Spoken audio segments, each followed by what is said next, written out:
toma y voy a representar a todos mis latinos. Y van a ser un greatest showman type of theme.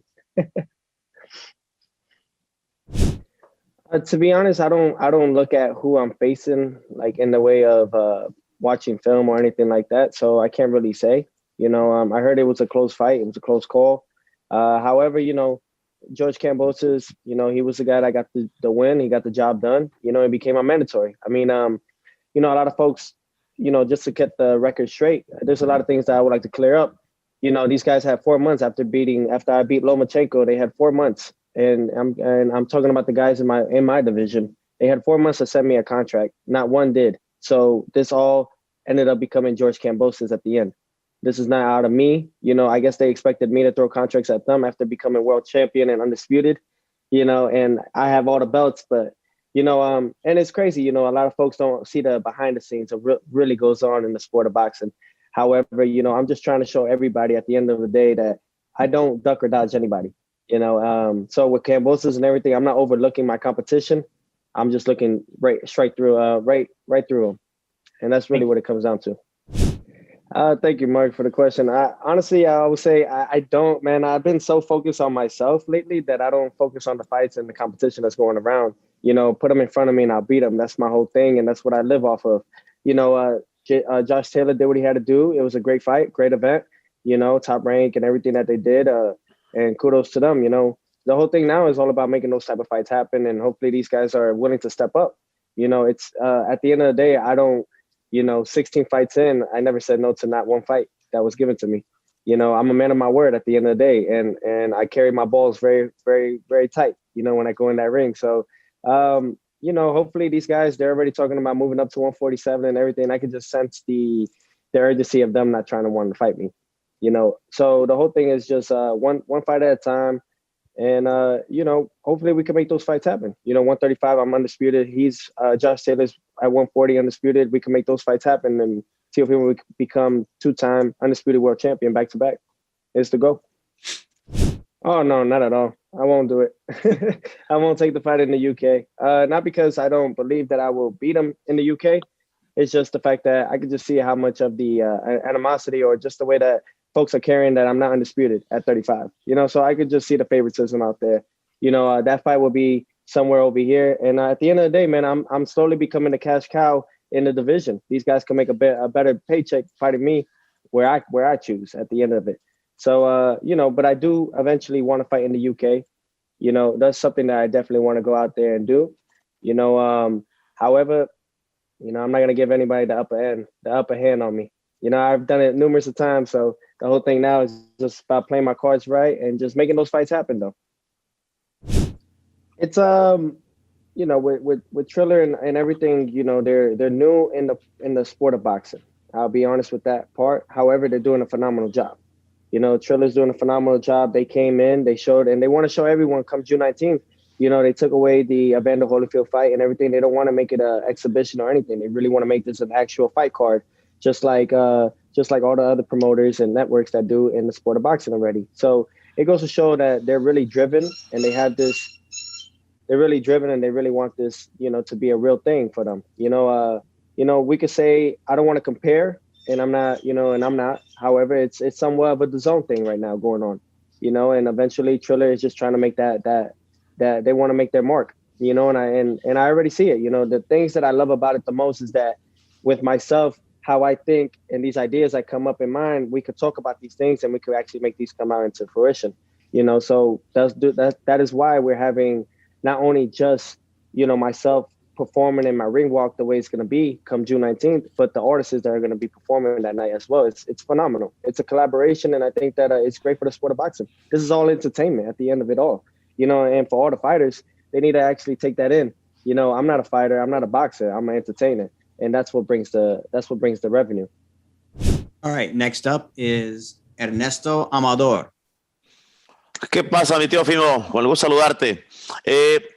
Obviamente estás enfocado en esta pelea y en lo que significa pelear con Triller, pero eres un hombre de retos y tu padre también, el Nostradamus del boxeo.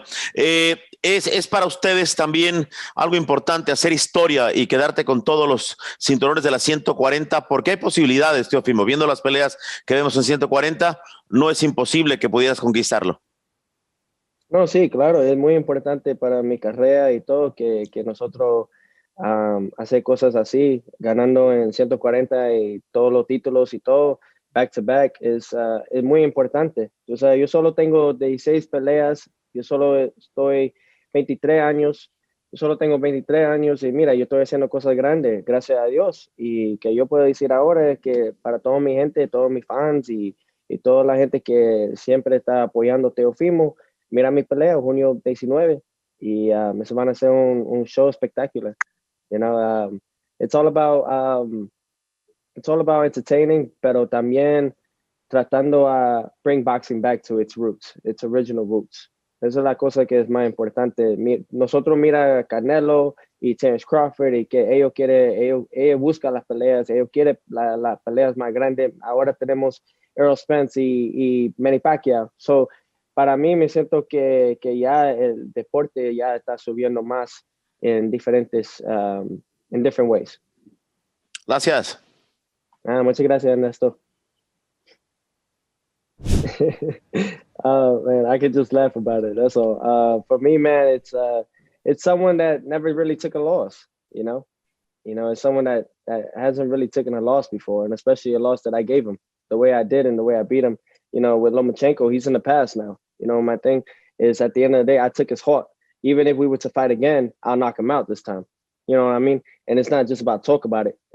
Fighting somebody in that caliber and that type of fighter that he was, and it's elevated me to a whole nother level. I told people in the beginning, starting this and doing all this, that you got to get me now because you have a better chance fighting me now than later, and it's too late now for everybody. I've the amount of growth and knowledge and ring IQ and all these things that I've literally have been working on. It's I'm more amazed about it because it's like unlimited with myself, my skill sets. There's no limit to me, and it's the true thing. And I can't wait to express that and show everybody that on June 19th why I'm working so hard and pushing myself to that next limit. It's because at the end, it's not about proving anybody wrong here, but it's about proving myself right, that I am the best in the world. I'm better than Canelo, Crawford, all those guys. And eventually, but that takes time. I'm 23. I know I'm reaching, but I like to reach. And eventually those things will come into fruition as long as I stay focused. And with Lomachenko, you know, it's just somebody that took an ass whooping and he just doesn't know how to handle it right. Man, you guys don't even know like the ideas. Speaking with Ryan Calvino, and that guy is phenomenal to work with in that standpoint because of my ideas and how ridiculous they can be. But we make them look, we make it look right, you know. And I can't wait to show you guys my ring walk. These are things that I've been thinking about since the Loma fight. However, I couldn't be done. It couldn't have been done. But now 30,000 or 37,000 people in attendance. It's gonna be an open. It's going to be an open field for everybody, man. We're going to have a great time, man. And I haven't had that feeling. You know, my personality and everything is all driven by the energy around. You know, when I'm a showman, you know, and I show off, and maybe I talk a lot of shit, right? We all could agree about it, but I back it up. There's a difference when you talk and you don't back it up. You know, this is just someone that loves the sport, that's very driven. You know, winning all those belts and becoming undisputed didn't make me big-headed. It humbled me in another way.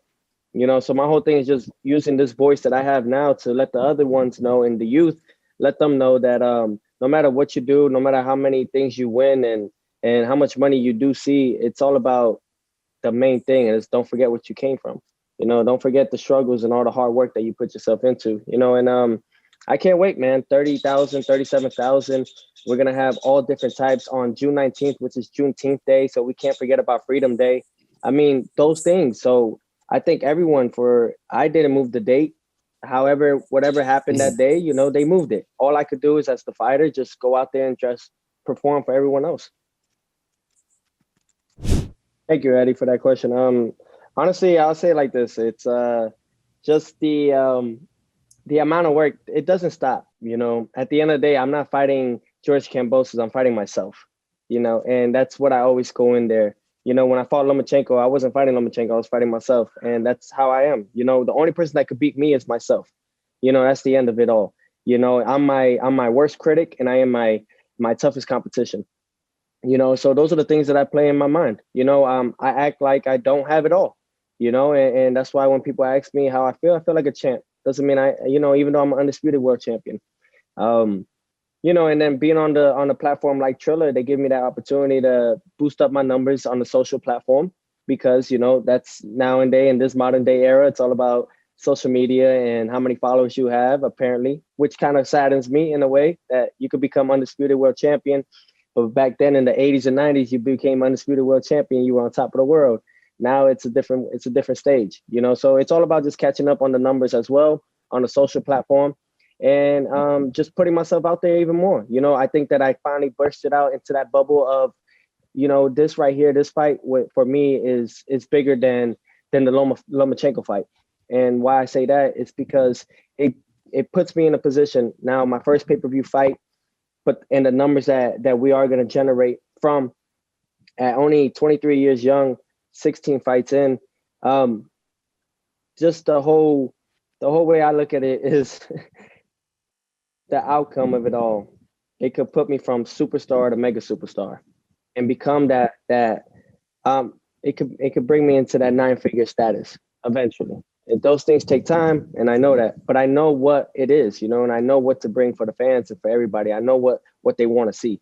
You know, when you see Teófimo, you never know what's going to happen. People want to see it. At the end of the day, people could talk about what they want to say and how they feel about me, but I go out there and I get the job done every time. Protect yourself at all times, even when you're in the clinches. Those are the things that you got to work on. Anything can happen. One punch could change a fight, and that's exactly what happened. You can't just expect the ref to help you in those situations. You know, we've seen it with Floyd and Victor Ortiz. You know, we've seen those things happen where you just got to protect yourself at all times, man. And, you know, it was a sneaky shot from Taylor, and I'm sure they worked on it. You know, they worked on those clinches in the inside. So they had a game plan when that came about. Hey, and all you could do from that point on is just you take that in and just realize that, hey, man, anything can happen. Just protect yourself at all times. Training camp has been phenomenal. This is week 10. This is week 10 of camp. And this is 19 years in the gym, you know? So for me, it's phenomenal, man. I've focused on trying to go back to the basics of everything, you know, the 1, 2s, and 3s, and getting back to the fundamentals that started me. And since doing that, you know, I've elevated into a whole nother fighter that I can't wait to show you guys. I'm just excited as everyone else is. I mean, I'm looking forward to 2019. No. We're working on different tactics that I had some, you know, some things that we had to take back in the drawing boards against the Lomachenko fight. You know, Lomachenko is not a pushover. He's someone that definitely had a lot of dirty tricks that got away with and a lot of good tricks that he used. You know, and those are the things that I was able to adapt on and take in. And now I'm just working on that in the gym, you know, and the whole thing is all about just trying to perfect my craft more and more. You know, I want to be, and not that I want to be, I am going to be the best boxer that ever laced a pair of gloves. You know, a lot of us fighters say it and everything like that. But if you can see it, man, I'm going straight to everybody, straightforward. Yeah. I'm a straight shooter. You know, and that's the whole thing. And I guess, you know, this is the type of way of the world now. You know, they fake it till you make it type stuff, but Teófimo don't fake it. We take it. That's the difference. And that's why we call it a takeover. And for everybody that doesn't know that, June 19th, I can't wait. I'm putting this guy on a fucking stretcher. Sorry for my language, but I'm hitting him right all here. And this is what's going to go night-night for 3 to 5 minutes. And that's what I'm aiming for. I know all the pressure points and I know all the shots where to hurt somebody. I know to hit him here. I know to hit him here. I know to hit him here. I can hit him right in the thump of his forehead or right to the body. Either way, this guy's going down. And the reason why is because I got to let everybody know I'm here to stay. I'm here to stay. You know, I ain't training. People think I'm just training for 3 rounds? No, I'm training for 12. I'm training for 15. However, when it comes to Saturday night, June 19th, I got to let the world know when I fight this guy and I knock him out, I'm not just knocking out George Kambosos. I'm knocking out everyone that was talking shit about me. Bueno, tú sabes, para mí es que ya 7 años en este peso de 135 peleando y ya yo estoy creciendo más, pero la cosa es que yo sé que contra un tipo como George Kambosos, yo no puedo a subir a 140 con alguien como Kambosos. You know, I can't move up. I have to fight. Yo necesito pelear con alguien como Devin Haney or Ryan Garcia or Javante Davis before I move up to 140. So, claro, yo voy a pelear otra vez a 135 si Dios quiere. Y me siento muy fuerte. Hoy yo peso 147, no, 145 hoy.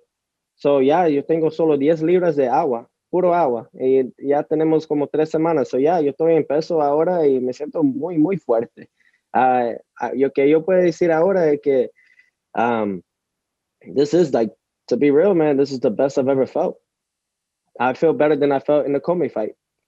Man, it's phenomenal, man. Teamwork makes the dream work, you know, and right now we have with Triller a collaboration that they're making it work, man. I think they see the potential, and that's why they put the amount of money that they did in this fight. You know, they see the potential and the type of stardom of a fighter I am.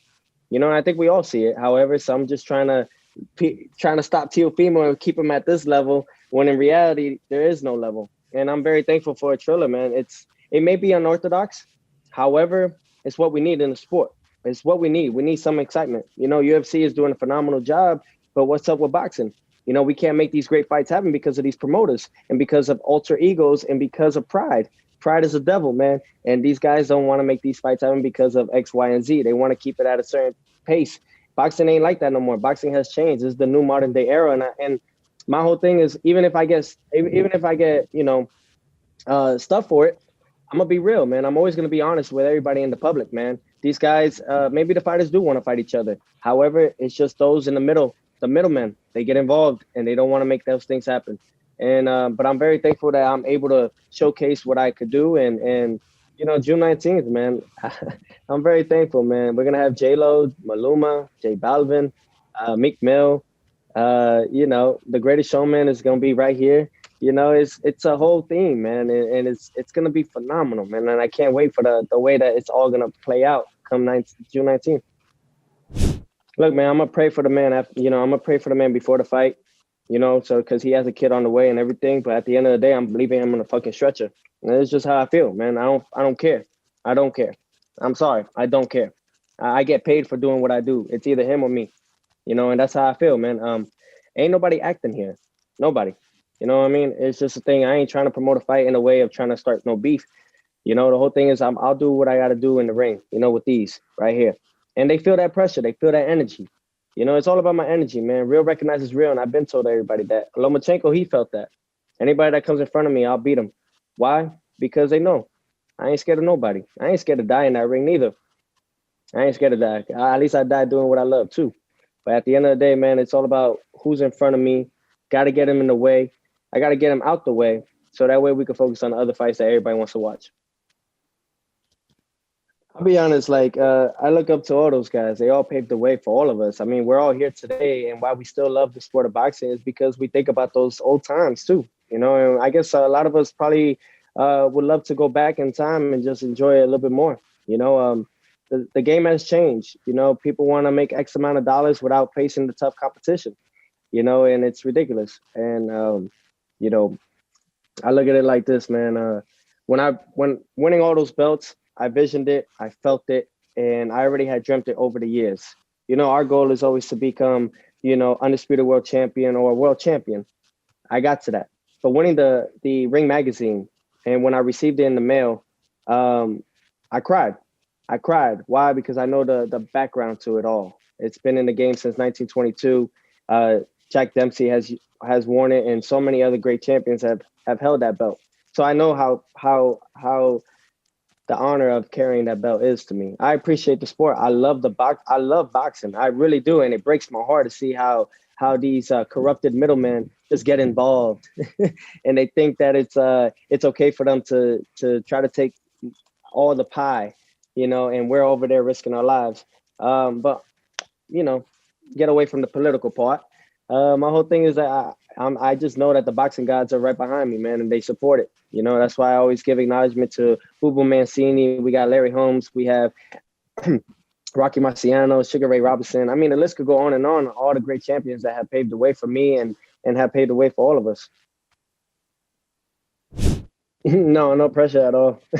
No pressure at all, man. I'm an exciting fighter. I guess there's something that draws everyone to my man Mark is sleeping. But the whole thing is this, it's all about just entertainment. A lot of people want to see what I could do next. I know a lot of folks probably like, I ain't gonna watch that fight because he's fighting George Kambosos, but in reality, they will. They all will tune in. I'm the upcoming fighter that's sparking the industry a little bit. I shook the world. I shook the boxing industry too. And I think in reality, excuse my language, but I fucked everybody's money up. So, the whole thing is all about keeping that up, man, and just changing it. This is the takeover. I don't know what else I could tell everyone is that this is the takeover. We're taking over in a way of bringing boxing to where its original roots. And it may be hard, but my whole thing is about the new generation. For myself, keep winning. And that's the only way these kids will listen. If I keep winning, and when I keep winning, that they'll listen to my words and my advice, that they could just be themselves and don't have to fake it till they make it. They could just go out there and just deal with the process. My whole thing is just using this voice now, man. I want to leave, when I leave boxing, man, I want to leave it in good hands. I want to leave it into the next hands of someone that's going to take care of it for a long time. And that's all it's about, man. It's all about giving back. All these guys, all these fighters, man, I'm kind of disappointed in all of them. They all want to take, but they don't want to give back or the knowledge. I mean, they don't even talk to us about financial advisors and all this stuff. We don't even have fucking health insurance. There's so many things that's wrong in the sport of boxing right now. And my thing is thank you to Trilla and thank you to Trilla Fight Club and everybody that's playing a part of this, man. We're going to change the sport of boxing in a whole nother way. We're going to bring it back in a way that it's going to be a lifelong time. I'm, going back in this, man. I started boxing in Florida, and Davie Powell and Davie, Florida and all that, that's when I really started. My father had me in Gleason's and Red Hook and all that when I was like 2-3 years old up in New York. But, that's when I really started my amateur career and everything, at the age of 6. Gave blood to the sport literally right away. I had a double M bag. I had 37 stitches right away. And I think I did a sacrifice in a way. But in reality, man, I believe that everything happens for a reason. I live off that, and I attract it, man. The law of attraction is real, man. The universe, all that stuff. I could get into a hippie type of thing. But in reality, man, it's all about giving back to everybody and to the youth. That's all. I don't do this for, look, man, I do this for my family and everything. Yes. Going back in Florida, I've lived in Florida for 13 years. So it's great. Who would have known my first professional fight, in Miami would be defending my undisputed world title. That's amazing. And I'm only 23, man, and life is great, man. It's all about just not quitting. There's times where it's hard, but I know in the back of my head, man, I just tell myself that, hey, I'm where I need to be now, but I know in the future, as long as I don't give up, man, I'll be somewhere that I'll need to be as a legendary. My whole thing is about the legacy, the glory. All these fighters are trying to wear $200,000 chains and they only make $100,000 or $150,000. So it's all about moving your money right, investing it, being smart with it, and creating that where if I go out there and I want to fight, I'm fighting because I want to, not because I need to, not because I need a new check. I need a paycheck, and I learned that. I learned that in 2018 when I broke my hand. It's just things and trials and tribulations that I just go through, and it's adversity. People want to fight dirty and give me a cut in my eye, and I'm like, come on, let's go. And they back out, they back down. It goes to show, man, at the end of the day, I don't care. I'm a fighter, I'm a warrior, but at the end of it all, man, I'm just someone that has no fear in there. And I think they all feel it, man. All these fighters, they all feel it. Crawford, Taylor's, all of them guys, they all gonna feel it. Eventually, when my body is fit enough to go up to 147, those guys will get the work too. At the moment right now, it's at 35. Slowly but surely, I'll move up little by little, and these guys will feel it. Ain't nobody scared of nobody. I ain't scared of nobody. It's the most prestigious belt. There's no sanctioning fee on it either. It's just an actual true legacy. It's a legendary belt. So many champions have carried it throughout the years. So many greats, so many legends, so many GOATs. And for my father and I, man, I just hugged him, showed him on FaceTime, because during that time I was living in another state. And you know, I got to show him the whole thing. I'm like, look what we just did. You know, we're someone that loves the sport. We truly love it. And I'm not saying none of these fighters do, but sometimes folks just do it for the wrong reasons, and that's because they want the money. But when you focus on the glory, the money comes. You know, when you chase the money, it will always run faster. Winning the Ring magazine, man, it brought tears to it brought tears. It made me show. That's when I felt it. To be honest with all you guys, that's when I really felt the undisputed feeling. You know, not there at that moment because of certain people turning their backs on us and not celebrating with us. You know, but it was at home when I carried that belt that you know I have it here with me too. So it's all about just seeing that and just letting me know that, hey, I came a long way. You know, I just a short period of time. I'm only 16 fights in, man. These guys are already at the 20 plus fights, you know? So a lot of folks kind of need to take that in a little bit more. I got one more thing to say. Everybody tune in June 19th. It's a takeover, but the whole thing, it's all about we need change in the sport. You know, and I've learned that throughout the years. We need change in a better way. We need Floyd, he set the tone in a way that he did. However, it was his way. Nobody can ever be Floyd Mayweather. Nobody can ever be Canelo. Nobody can ever be Teófimo. Just be you and be who you are at the end of it all. Don't copy nobody. Just be authentic. Be yourself. And if nobody loves that, then F them. You know, at the end of the day, F them. Who cares? You know, just keep focused and keep yourself aligned. Always keep yourself strong and just focus on yourself. At the end of the day, man, I just want everybody to know that, yeah, I may be one person in that ring. I may not be humble in that ring. I'm a whole different person outside. Just want to let everybody know, man, it's all about giving back to everybody. And the amount of money that I'm going to be receiving this fight and so on and so forth, I think everybody will get to see the potential of what I really want to do. You know, it's about giving back to the youth, and they need that hope and they need that faith. They need to know that they belong in this world. There's too many people closed up in shelters, you know, too much in their mind, and they think that they're not worthy of something because they see what they see on social media. It's toxic as hell, to be honest. But man, I just want to put out a I want to put out a good message for everybody, not just in the ring, but outside as a person. Because at the end of it all, that's all we are. We're human. We're human beings, man. Ain't nobody special. I'm only special in the ring. You know, we all bleed the same, and I appreciate each and every one of you guys. Thank you all. This is it's a dream come true. In reality, it is. It's a dream come true, and thank you all, man, from the love to the hate to the support. Just for you guys being here and giving me your time and actually asking me questions and really want to know about what I gotta say. It means a lot to me, and I won't ever forget that. So thank you all again. I hope you guys all have a blessed week and a great time, man. And Teófimo, man, the takeover. Thank you. Everyone, thanks again. Hopefully see most of you or all of you on Thursday, and then whichever of you are able to make it out to Miami on the 19th. Teófimo, we'll see you then. Cheers. Thanks, everyone. No Puedes Jugar Boxeo fue presentado por Sayer en los puños de los campeones desde 1930.